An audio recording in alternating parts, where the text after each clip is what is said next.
देखो, शांत हो जाओ भाई, अब कोई बात नहीं करेगा।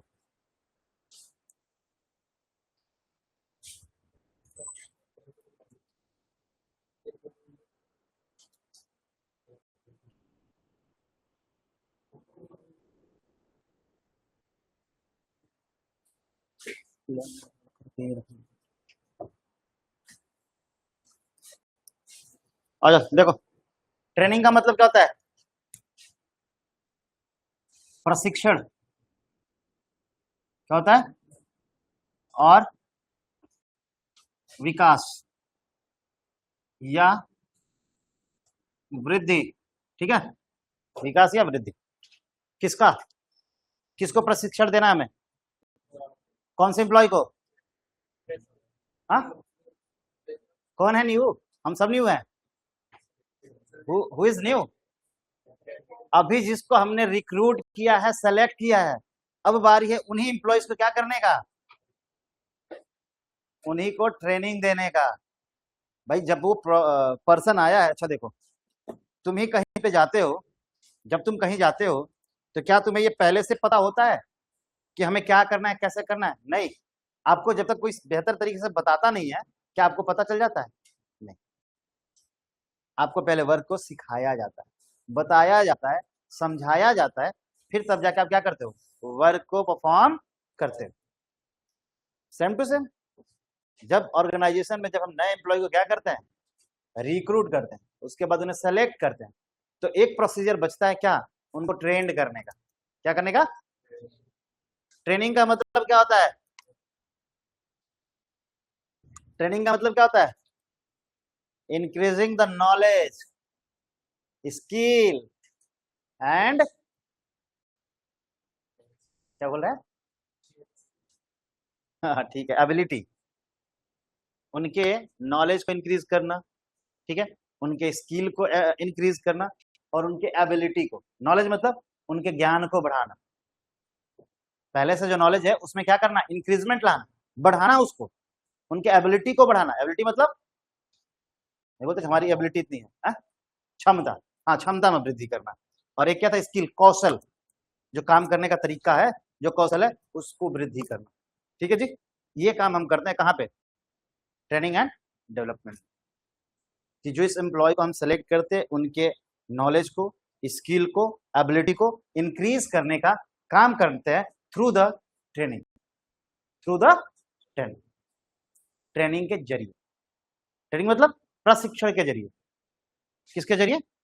प्रशिक्षण के जरिए। जो प्रशिक्षण उन्हें हम देते हैं, जैसे आपने सुना होगा कि कोई व्यक्ति आर्मी और में, फौज में भर्ती हो जाता है, एयरफोर्स, नेवी का, पुलिस में भर्ती हो जाता है, तो सुने होंगे कि 6 महीने के लिए ट्रेनिंग पे गया है। सुना है सर? हाँ, वही ट्रेनिंग होता है। उस ट्रेनिंग के दौरान पे जो आगे के जीवन में, आगे के लाइफ में आपको वर्क परफॉर्म करना है, वो काम पहले आपको सिखाया जाता है, तब आपसे वो काम कराया जाता है। बात समझ में आ रही है? कि पहले काम करने से पहले उस काम को आपको क्या किया जाता है?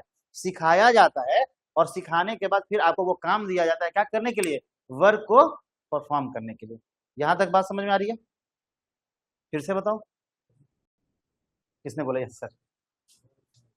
ठीक ठीक है, फिर से सुनो, कोई बात, कोई हड़बड़ी नहीं, आराम से पढ़ना है, एकदम धीरे धीरे। ट्रेनिंग का मतलब क्या होता है? ट्रेनिंग का मतलब होता है हिंदी में प्रशिक्षण देना।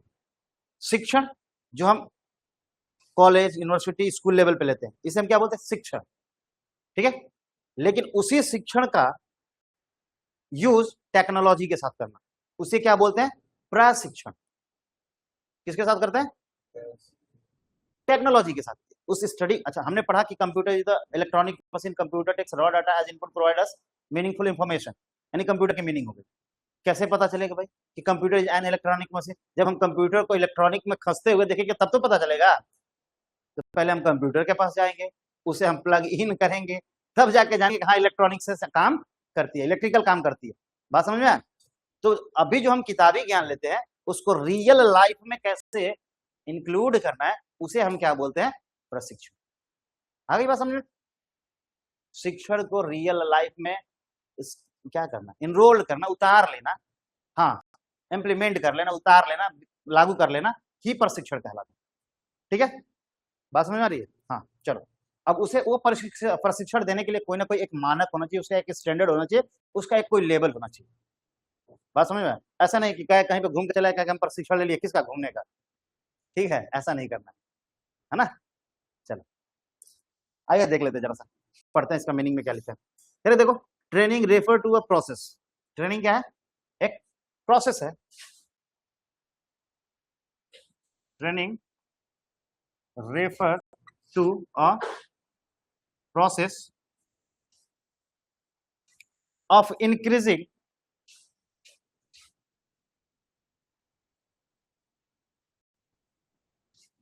the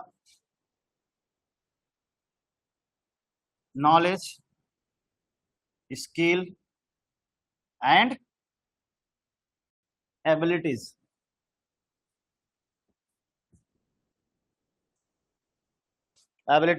of employee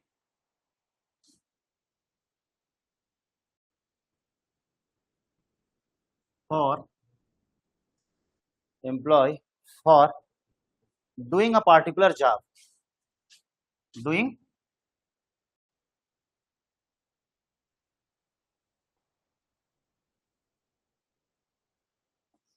मतलब किसी भी एक पर्टिकुलर जॉब को करने के लिए या करने से पहले किसी एम्प्लॉयज को क्या करना, ट्रेंड करना, उस काम को कैसे करना है उसके लिए, उस काम को कैसे परफॉर्म करना है उसके लिए उसे क्या करना, ट्रेंड करना। ट्रेंड किस रूप में करना, कि उसके नॉलेज को इंक्रीज करना, स्किल को इंक्रीज करना और उसकी क्षमताओं को वृद्धि करना, यानी एबिलिटीज को वृद्धि करना, इंक्रीज इन एबिलिटीज। ठीक है,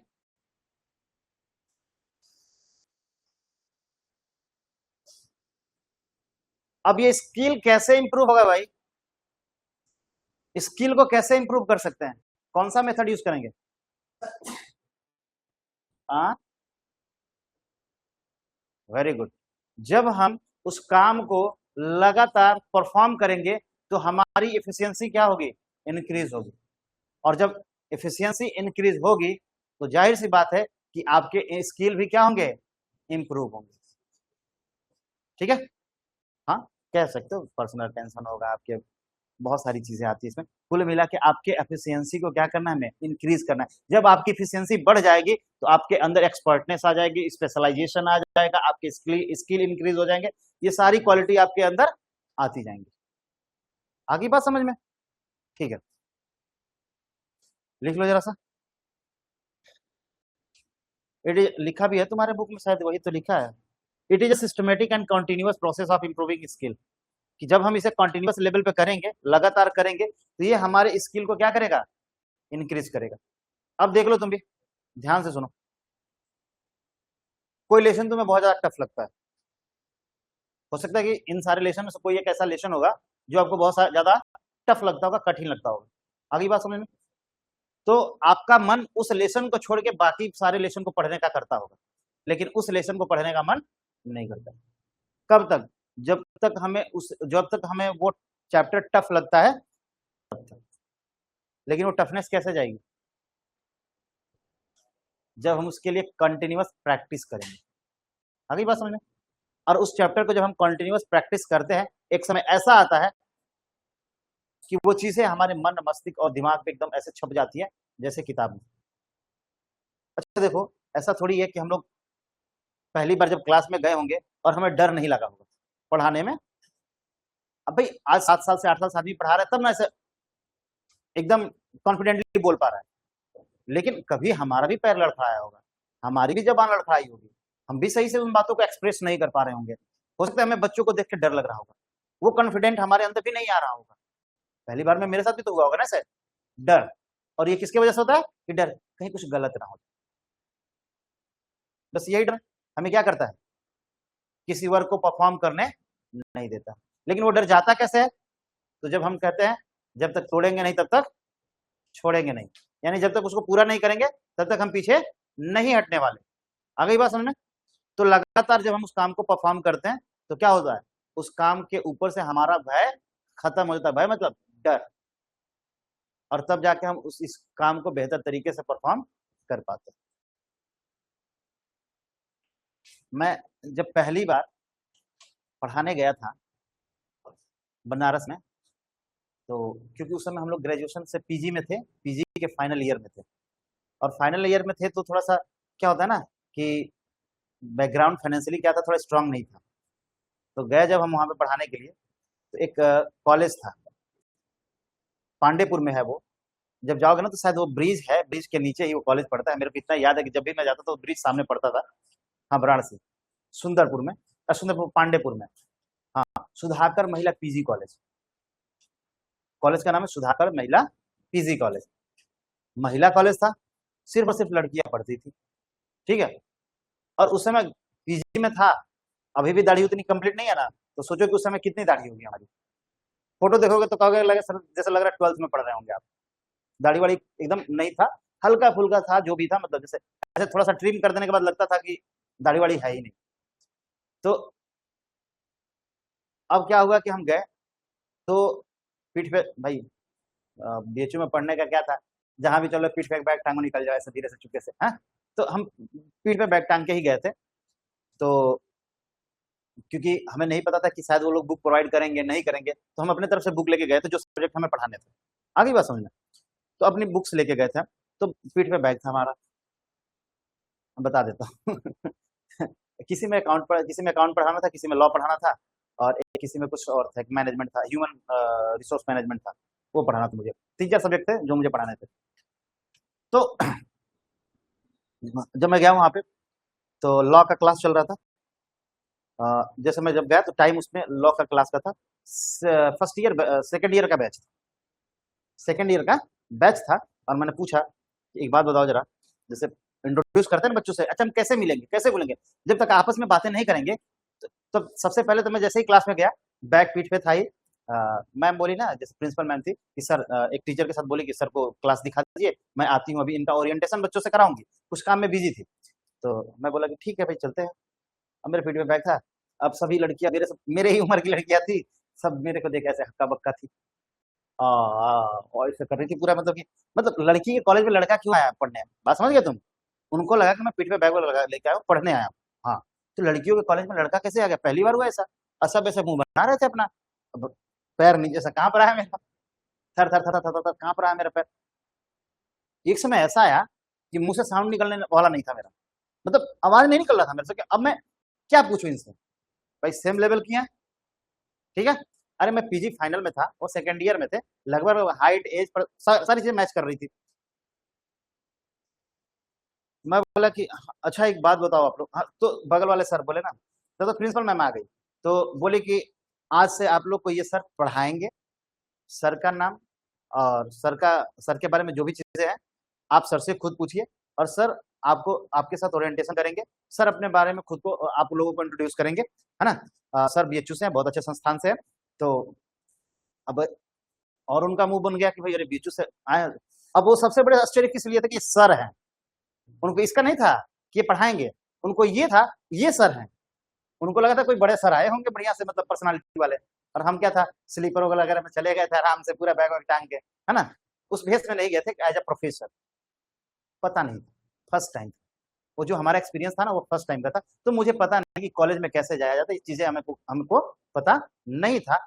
सीरियस सी बात है कि हमें उसके बारे में कुछ भी नहीं था। मैं गया वहां पे, बोले अच्छा बता दो भाई क्या होता है क्या नहीं होता।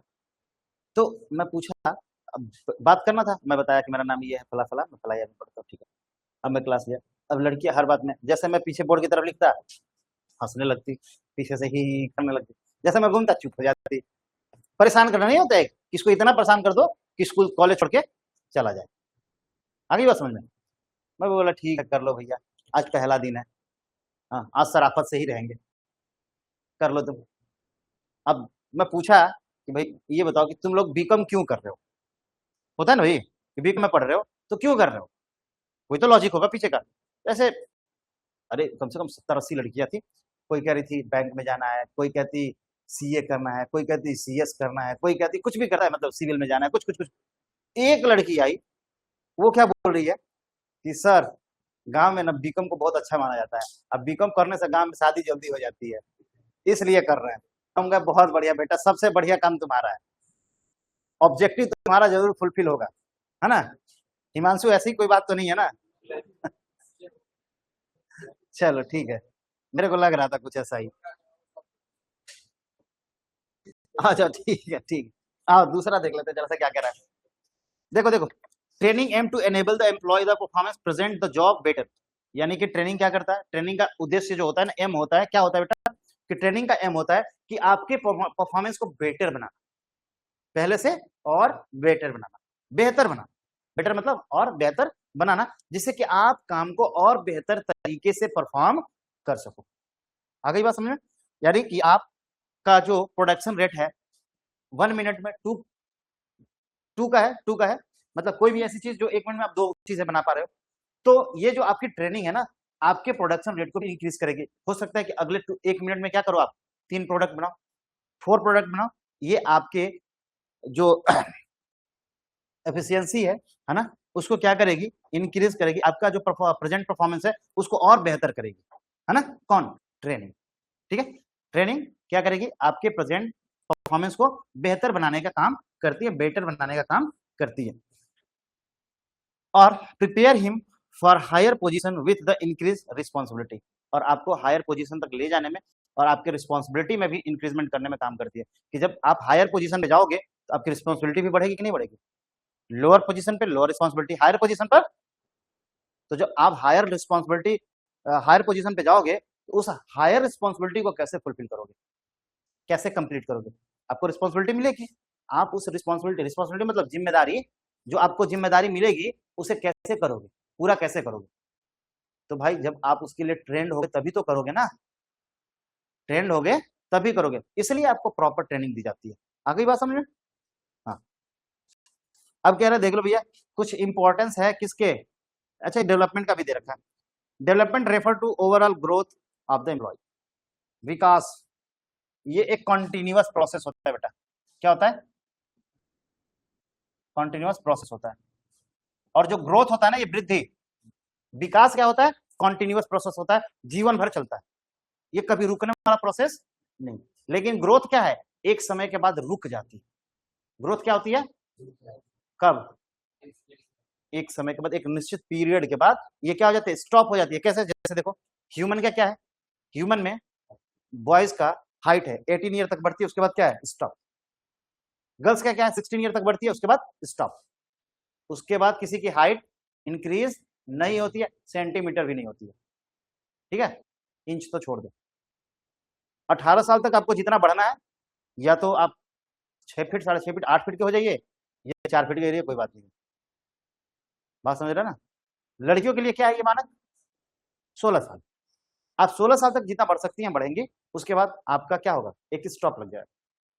आपके हाथ पैर शरीर का अब क्या होगा, मसल्स का विकास होगा। अभी तक पूरे बॉडी में विकास हुआ था तेजी से 16 साल तक या 18 साल तक। अब क्या होगा, अब ये जो हड्डियां हैं वो स्ट्रांग होंगी, मसल्स स्ट्रांग होंगे, ठीक है ना। अब उसके बाद 18 के बाद 16 के बाद आपकी शरीर क्या होंगी, हैवी होंगी, ठीक है। 16 साल तक आप क्या भागते दौड़ते रहोगे, दुबले पतले रहते हो, है ना। अब उनकी बात छोड़ दो, जो कुछ दिख जाते हैं बॉडी बिल्डर ऐसे, ऐसे वाले, उनकी बात नहीं कर रहा मैं। जैसे आप पीछे बैठे हो, अपने को देख लो, ठीक है, आप चुस्त दुरुस्त हो, ठीक है। लेकिन अभी कुछ समय बाद, जब आफ्टर 18 ईयर, 20 ईयर, फिर आप अपने शरीर में क्या देखोगे, बदलाव देखोगे। कैसा बदलाव देखोगे, मसल्स स्ट्रांग होंगे, हड्डियां मजबूत होंगी, आपका शरीर थोड़ा फैटी होगा, आप फैलते जाओगे, है ना। जिम उम जाओगे तो ठीक रहोगे, बाकी सब मेंटेन करके रखना पड़ेगा, नहीं तो फैलोगे वैसे ही, ठीक है। चलो और देखो, ये डेवलपमेंट क्या है, लगातार चलता है। अब देखो, विकास, विकास रुकता नहीं है, किस चीज में? हो सकता है कि अभी आप पढ़ रहे हो, यहाँ पे आपका डेवलपमेंट हो रहा है, जॉब पकड़ लोगे वहां पे डेवलपमेंट होगा, हो सकता है नया घर ले लिया, उधर डेवलपमेंट हुआ। ये डेवलपमेंट अलग अलग तरीके से होता है। आगे बात समझ में? आपके नॉलेज में डेवलपमेंट होगा, आपके स्किल में डेवलपमेंट होगा, है ना, आपकी एबिलिटी में डेवलपमेंट होगा, ये लगातार चलेगा। ग्रोथ और डेवलपमेंट दोनों एक जैसे दिखते हैं, लेकिन दोनों में अंतर होता है। डेवलपमेंट होलिस्टिक है और ग्रोथ उसका एक पार्ट है। डेवलपमेंट का छोटा सा हिस्सा क्या है, ग्रोथ है, और डेवलपमेंट क्या है, होलिस्टिक है, संपूर्ण है। आ गई बात समझ में? ठीक है, देखो क्या कह रही है, it seek to the prepare employ for the handling more responsible and challenging jobs by the developing their hidden quality and talent. कह रहा कि जब हम उनके हिडन क्वालिटी और टैलेंट को पहचानते हैं और उसे और ज्यादा इंप्रूव कर लेते हैं, तभी जाके हम उन्हें क्या देते हैं, मोर रिस्पॉन्सिबिलिटी एंड अथॉरिटी। चलो मान लेते तुम्हारी ये बात, ठीक है। चैलेंज। क्या देते हैं? चैलेंज देते हैं। भाई चैलेंज एक्सेप्ट कब करेगा? जब उसके अंदर टैलेंट होगा तभी तो। किसके किसके पास टैलेंट है? कोई भी एक टैलेंट बताओ अपने अंदर की। पानी दे दो सुधांशु मेरे को जरा, थोड़ा सा पी लूं मैं। तब तक ये लोग अपना अपना एक टैलेंट बताओ। ठंडा नहीं है? अच्छा, टैलेंट बताओ कोई, ले लो पकड़ लो इसको। बहुत सारा टैलेंट है। हाँ चलो बताओ दिव्या। टैलेंट तो है तुम लोगों के लिए, तुम्हें नहीं पता है तो मैं बता दूंगा, बट अभी तुम बताओ। अरे तुम्हारा टैलेंट मैं कैसे बताऊंगा? हाँ पता है मुझे, वो जो मुझे पता हो सकता है कि हिडन हो, सिर्फ मुझे नजर आता हो। नहीं नहीं, मैं पहले नहीं बताऊँ, तुम बताओगे फिर मैं और तुम्हें उसमें एडिशन करूंगा, जोड़ दूंगा उसको, तो डबल हो जाएगा।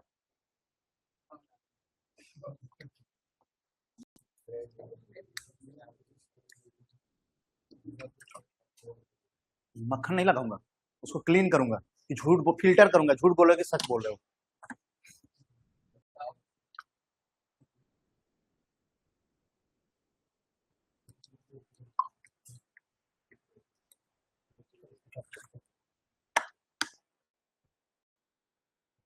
क्या नाम है बाबू तुम्हारा?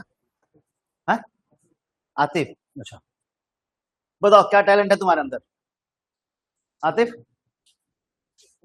स्पोर्ट्स कौन सा गेम खेलते हो? हाँ इतना टैलेंट है इसके अंदर? फुटबॉल, कबड्डी, क्रिकेट और वॉलीबॉल, ठीक है, ये टैलेंट है। पढ़ने वाला टैलेंट नहीं है? ठीक है, तुम बताओ भाई। बस खेलने वाला टैलेंट है? तब तुमको यहाँ कल से लाठी रखना पड़ेगा पढ़ाने के लिए तुम लोगों को। कौन? कराटे सीखते हो? तो बताओ भाई। कहाँ? स्पोर्ट्स है, स्पोर्ट्स नहीं बोले, उसे एथलीट बोलो। ठीक है,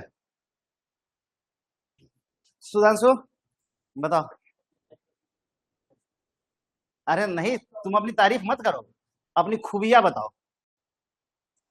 कुछ नहीं है? स्किल क्या है तुम्हारे पास? अरे बहुत सारी स्किल है भाई। 4 बजे 6 के 6 सो के 6 बजे उठ जाते हो, और अच्छे से 10 घंटा नेट चला लेते हो। ठीक ठीक, बताओ भाई। स्किल? अरे बोल दो, बढ़िया बढ़िया गाली भी आता है हमको, ये भी तो स्किल है। हैं? अब ये सब थोड़ी पूछ रहा हूं मैं। अरे पढ़ाई लिखाई से रिलेटेड पूछ रहा हूँ भाई। वैभव बताओ। सर बहुत बढ़िया हंस लेता हूँ मैं। फुटबॉल खेलते हो कभी? कहाँ खेलते हो तुम? जात कभी देखा नहीं मैंने स्टेडियम में तुम्हें।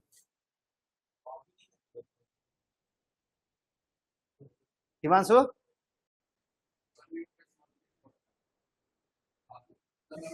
हाँ ठीक है ठीक है ठीक है, वेरी गुड, अच्छी बात है ये तो।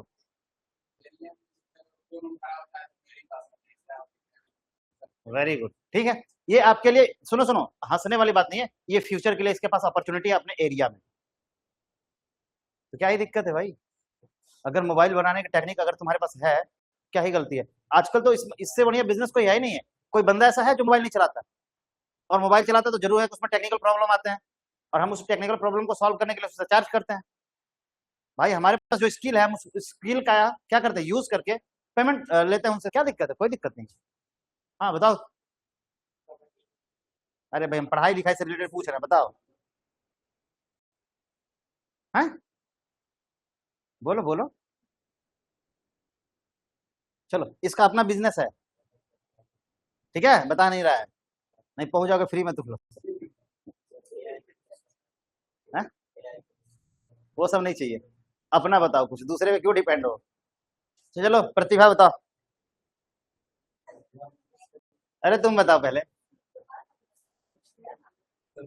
वो भी बताएगी, परेशान क्यों हो? बताओ, जल्दी बताओ, टाइम नहीं है। हाँ डांस, पढ़ाई लिखाई से रिलेटेड पूछा, डांस। हाँ बताओ।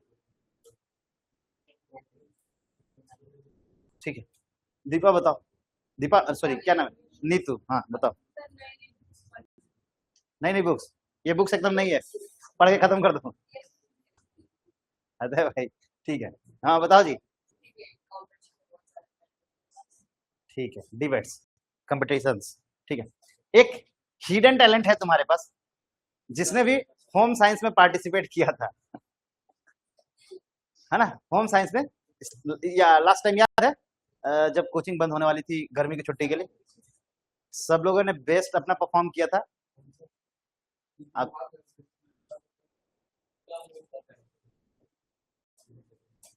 वो बाद में बता देना तुम लोग। चलो ठीक है, अब आते हैं, देखो इंपॉर्टेंस और benefit of the training and development.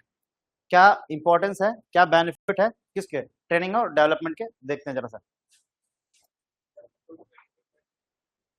बता दूंगा वो भी कभी, पर्सनली मिलना फिर मैं बताऊंगा, क्योंकि तुम्हें काउंसिल करना पड़ेगा ना मुझे, तुम्हारी काउंसलिंग करनी पड़ेगी, और जब काउंसलिंग कर लूंगा तुम्हारी तो वो भी मैं बता दूंगा।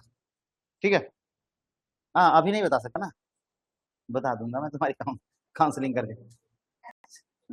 चलो भैया देख लो, इंपॉर्टेंस और बेनिफिट, बात नहीं अब।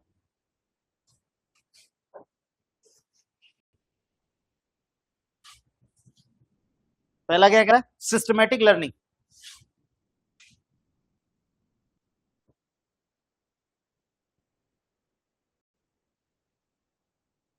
यानी जो भी हम सीखते हैं ना बेटा, वो किस तरीके से सीखते हैं, एक सिस्टमेटिक वे में सीखते हैं, है ना, एक सीरियल से सीखते हैं, एक सिस्टमेटिक का मतलब स्टेप टू स्टेप सीखते हैं। ठीक है, स्किल को जब भी हम सीखते हैं स्टेप टू स्टेप सीखते हैं। ठीक है,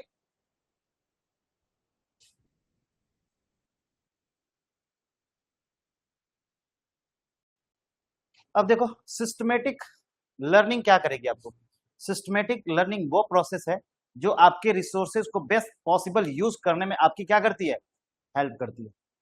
जैसे एक टीचर के लिए, मैं टीचर हूं, एक टीचर के लिए क्या है, एक बेस्ट पॉसिबल रिसोर्स क्या है, उसकी बुक।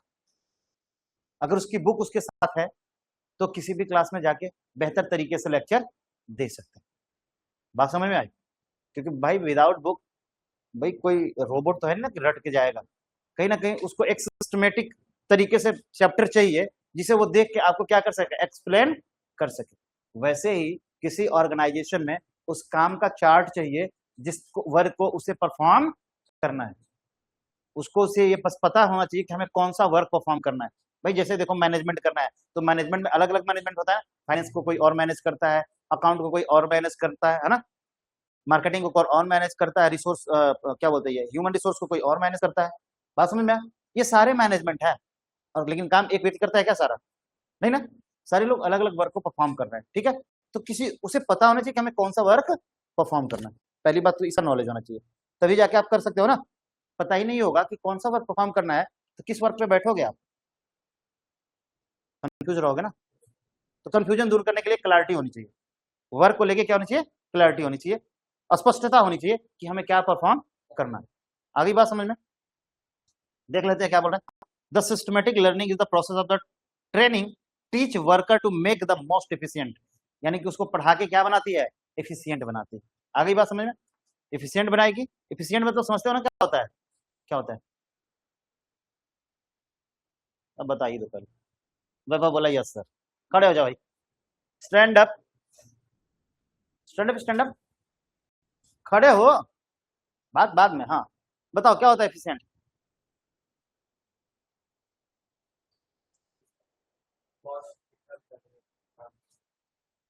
फिर इफेक्टिवनेस किसे कहते हैं,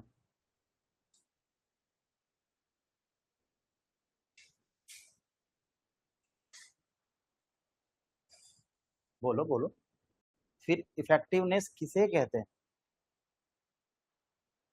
इफिशियंसी का ही वर्जन है अपग्रेडेड एफिशिएंट, बैठ जाओ, ठीक है ना, एफिशिएंसी का ही अपग्रेडेड वर्जन है एफिशिएंट। ठीक है, यानी कि उसका विस्तृत रूप है क्या, एफिशिएंट होना।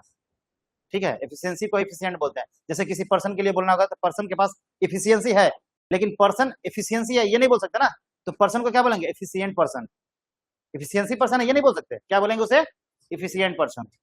लेकिन पर्सन के पास क्या है, एफिशिएंसी है। आगे बात समझ में, तो वर्ड को कहाँ यूज करना है, किस तरीके से यूज करना है, इसको बात कर। हाँ अब बताओ एफिशिएंट क्या होता है, कौन बताएगा,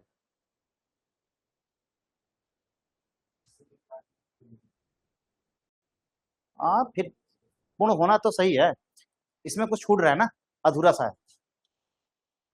हाँ जोर से बोलो, बोल, कंप्लीट करो, कंप्लीट करो, वर्ड से लेके सेंटेंस तक कंप्लीट करो। अरे हम पढ़े थे भाई, शुरू शुरू में पहले लेसन में पढ़े थे। हाँ, कि काम को इस तरीके से परफॉर्म करना कि हमारा जो रिसोर्स है वो वेस्ट ना हो, और कम से कम कॉस्ट में उस काम को क्या कर लेना, कंप्लीट कर लेना, इफिशियंसी और एफिशिएंट कहलाता है। आ गई बात समझ में? Complete the job at the right time with the minimum cost without waste of resources. आ गई बात समझ में ना, कि हमें काम को इस तरीके से परफॉर्म करना है कि वहां पे क्या ना हो, रिसोर्स वेस्ट ना हो, मिनिमम कॉस्ट पे उस काम को कंप्लीट कर लिया जाए। आ गई बात समझ में? ठीक है, तो कह रहा है कि भाई देखो, efficient us of resources it better than the hit and trial method.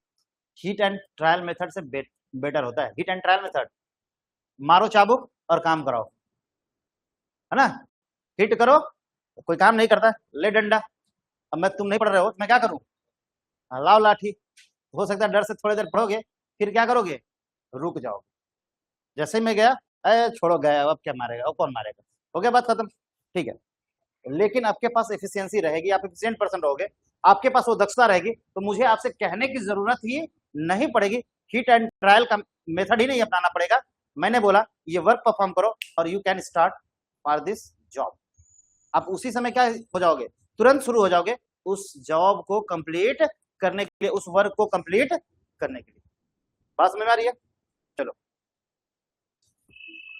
तो कह रहा है कि भाई देखो, क्या था ये, it is the better than the hit and trial method which the lead to wastage of effort and money. क्या होता है हिट एंड ट्रायल? क्या होता है, हिट एंड ट्रायल करोगे तो ट्रायल जब हम करते हैं ना, तो उसमें चीजों का वेस्ट होने का चांसेस ज्यादा होता है।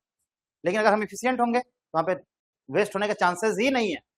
आ गई बात समझ में? तो हम इस मेथड को क्या करते हैं, अवॉइड करते हैं, हिट एंड ट्रायल को रिप्लेस कर देते हैं किससे, एफिशिएंट से। ठीक है, चलो दूसरा देख लो,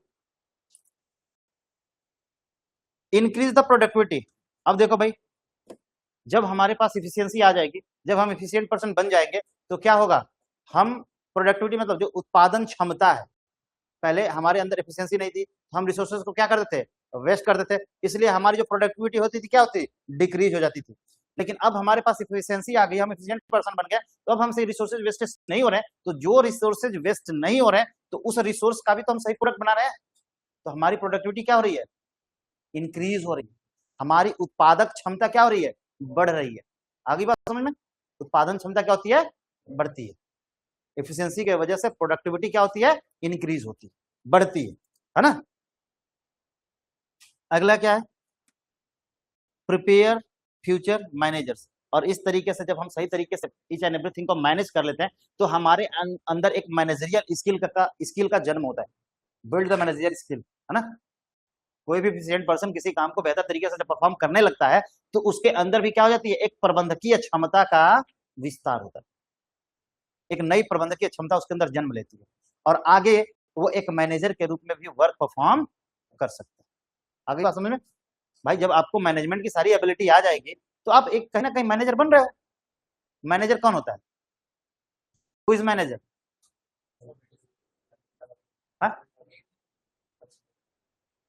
मिडिल लेवल। अरे भाई मैनेजर कौन है, क्या करता है, वो कौन होता है मैनेजर? टीम को गाइड करता है, ठीक है, और बताओ। मैनेजर वो होता है जिसके पास ये आर्ट होती है अपने सबऑर्डिनेट से वर्क को सही तरीके से परफॉर्म कराने की, वही क्या होता है, मैनेजर होता है। मैनेजर वो पर्सन होता है जो अपने सबऑर्डिनेट से बेहतर तरीके से वर्क परफॉर्म करा सके, वही पर्सन क्या बनता है, मैनेजर।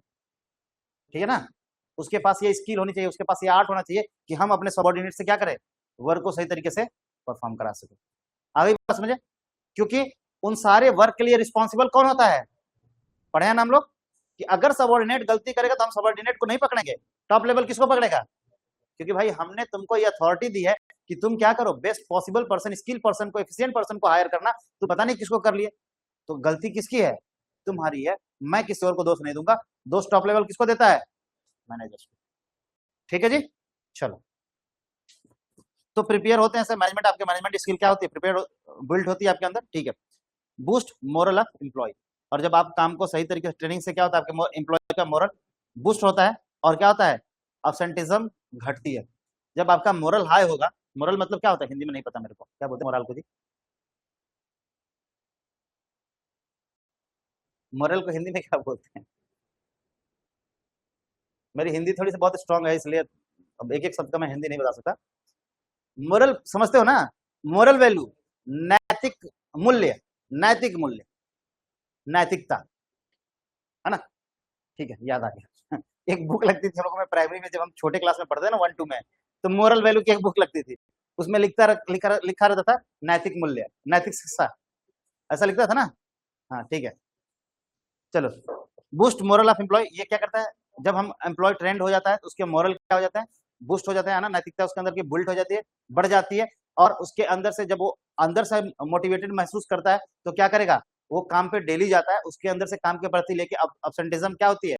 रिड्यूस हो जाती है, कम हो जाती है। अब वो काम पे कम अनुपस्थित रहता है, पहले से ज्यादा क्या करता है? वर्क पे ध्यान देता है, वर्क करने में ध्यान देता है। अगला है better response to fast changing environment. और भाई देखो, कोई भी एम्प्लॉय एफिशिएंट रहेगा, टैलेंटेड रहेगा, है ना, उसके पास स्किल रहेगा और ट्रेंड रहेगा, तो क्या करेगा? इन्वायरमेंट में क्या चेंजेस होने वाले हैं या क्या हो रहे हैं, वो आसानी से उसे क्या कर लेगा? मैप कर लेगा, हाँ, एब्जॉर्ब कर लेगा, एडॉप्ट कर लेगा, ठीक है। और उसके अकॉर्डिंग क्या करेगा? अपने आप को प्रिपेयर कर लेगा। अब इससे क्या होगा कि उस इन्वायरमेंट के चेंज के होने की वजह से संस्था में, ऑर्गेनाइजेशन में होने वाले नुकसान से ऑर्गेनाइजेशन क्या होता है? बच जाता है। आगे बात समझ में? ठीक है, ये था तुम्हारा बेनिफिट। कल इसका देखेंगे, इंपॉर्टेंस बेनिफिट ऑफ एम्प्लॉय, अलग अलग तरीके से दे रखा है। और टाइप ऑफ ट्रेनिंग देखेंगे, मेथड ऑफ ट्रेनिंग देखेंगे कल, है ना, कौन कौन सा मेथड होता है